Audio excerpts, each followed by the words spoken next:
आम्ही आता फक्त सतरंजा उचलणं आणि रॅली काढणं एवढ्याच कामापुरते राहिलोत असा सूर कोल्हापुरातल्या भाजपच्या कार्यकर्त्यांनी आणि इच्छुकांनी लावलाय। कारण भाजपनं कोल्हापुरात घराणेशाही तिकिटाचं बिगुल वाजवलंय। कोल्हापुरातले भाजपचे खासदार धनंजय महाडिक यांचा मुलगा कृष्णराज महाडिक यांना महापालिकेसाठी तिकीट देण्यात येते।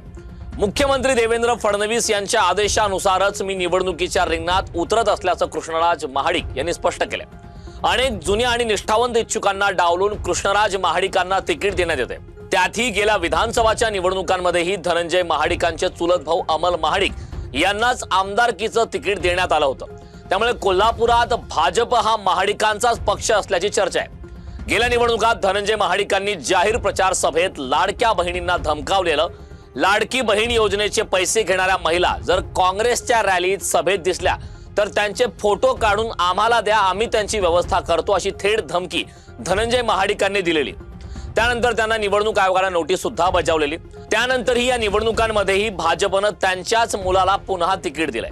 आता महिलांना धमकावणाऱ्या आणि राजकीय घराणेशाहीचा वारसा चालवणाऱ्या धनंजय महाडिक यांच्या मुलाला कोल्हापूरकर निवडून देणार का अशी चर्चा सध्या कोल्हापुरात रंगली आहे।